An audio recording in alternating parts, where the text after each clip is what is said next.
plans to give you hope and a future. That is found in Jeremiah 29:11. And regardless of our personal religion, and my friends in the East, our brothers and sisters in the Islamic faith here in the Philippines, always reminds me that in almost all, if not all religions, there is a counterpart principle of belief in a supreme being who is like a father to us, that has good plans. So today, as we meet in this 5th International Conference, I think we all believe that there are good plans for all of us. Isn't that correct? Do we all believe that there are good plans for all of us? But I also remind all my friends from all religions, regardless of what the term they use for the devil, I said if the Lord has a plan for us, the devil also has a plan for us. So it is really our choice. And today, the topic, and in this conference, what we are discussing is the choice to have a different kind of economy.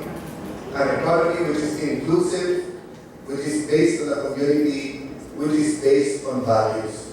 Which leads me to another of my favorite verses which says, "Seek ye first the kingdom of God and His righteousness, and everything will be added unto you." It did not say that some things or a few things will be added unto you, but everything will be added unto you. Even a U.S. president in the past said the same thing, that those who seek prosperity first over principles will soon lose both. But somehow, some way along the way, we've lost those values and those principles, and we have focused on profits. And it is in this manner that we would like to congratulate and welcome Mr. Paul Singer, the Secretary of the Solidarity Economy from the Will. Sir, thank you very much for being with us today. I'm sure you feel like a father whose child is all of this, and now it is in 5 continents, and it is my pleasure to be part of it. In fact, I should be thanking you. I thank you, Ate Pilar, for the privilege of being able to sponsor it, to be able to offer the bill and sponsor it, and you co-author because you will write it. Yesterday, I was reading a book about the ideas of Albert Einstein, and he was saying, no, I don't usually read books from Einstein. I just wanted to feel a little bit more brilliant yesterday. So when I was fixing all the books that I buy but don't read much, I opened it and read the first 7 pages. And in July of, I think it was 1921, Albert Einstein said, let me read it so that I don't misquote him. On July 7, 1921, Albert Einstein said, "For nothing is more destructive of government and the land than passing laws that cannot be enforced." Although he was talking about the U.S. prohibition, I think it is applicable as we venture into translating into legislation the social solidarity economy. Now that we want to put it into law, and now that we want it to be part of the economies of our countries, I think it's very important that we have communities, as you have shown in your different continents, that are examples. We have to show that this law is not only feasible, not only doable, but is a real solution to real problems that we are facing today. Let me also read Mr. Michael Lewis, Mr. Peter Putin, Ms. Nancy Minton, of course, our former mayor, and Manon June Simon, our co-chair for the National Organizing Committee. Of course, our Dean of the Mayor, who's here today. Other dignitaries, guests, participants. Magandang umaga po. Good morning, and thank you very much for this opportunity to speak before you and address this international conference. Truly, we are in a world that's in search of new models. Why? Because old models have failed and are continuing to fail. As we speak, there was good news yesterday because U.S. President and the U.S. Congress finally came to a deal. But if they didn't, I would be speaking here to you today where one of the world's leaders has a government that's shut down. Did you ever think that you would come to a day that you're talking about a shutdown of a government? Of course, a few years ago, the crisis in Wall Street that affected the world, and we're still reading from the effects. 16 years ago, the Asian crisis that badly hit what they call the rising tigers, that really took the wind out of the belief that the capitalist, the pure capitalism can work in Asia and is working. Then suddenly the crisis that hit so bad.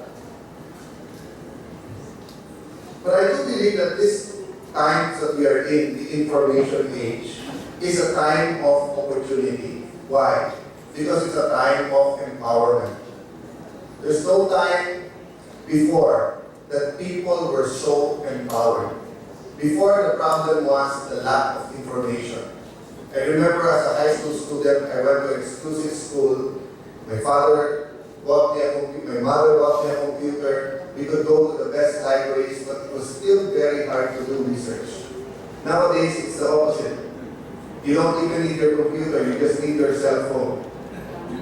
In fact, I was smiling at a text joke that was sent to me that was saying, Alan, do you know that Google is a woman? Because you haven't finished your question yet, there's already an answer.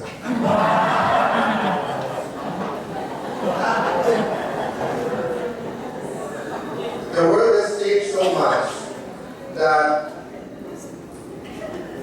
the problem now is not the amount of information, the lack of information. The problem now is that there's too much information, and how do you go through that information? How do you verify that information? How do you find that information that you will need? In fact, right now in the Philippines, we're going through a crisis in corruption, and one of the solutions will be the Freedom of Information Act that we still do not have. It's in our Constitution, but we have not enacted a law. But once it is enacted into law, every single contract will be put on the web, which is good. Except that it will also be hard because now you have too much to shift to and look at. So this is the kind of world that we live in. But we also live in a world where people are open to new models. Before you had a majority view, a minority view. Before you had the man's view, the woman's view. He said, she said. Before you had the administration and the opposition. Now, if you're from India and you live in a land with 1 billion people, you have 1 billion opinions, 1 billion proposals, 1 billion point of view. If you live in the Philippines where you have 100 million Filipinos, you have 100 million solutions, 100 million models. Why? Because almost everyone has Facebook, has Twitter, has an opportunity to express himself, has an opportunity to say, hey, this is what I think about what is happening. So it's a time of empowerment, it's a time of creativity, it is a time of new models. But it is also a time of many, many challenges. In the Philippines, as it is all over the world, it is a great time to espouse new ideas. Because people are starting to say, no, I will not accept failure. No, I am not, I might be born poor. But that doesn't mean I'm condemned to poverty for the rest of my life. You know, there's even a joke going around quoting one of the dermatologists or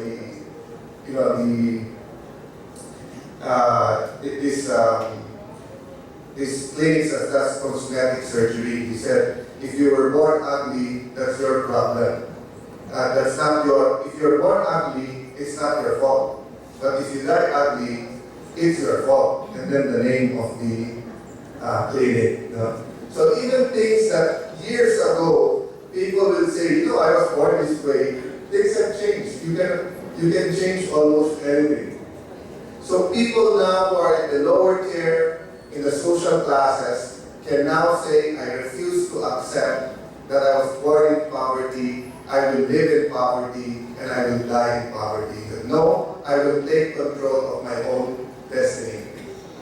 But as I said in the beginning, the devil also has a plan.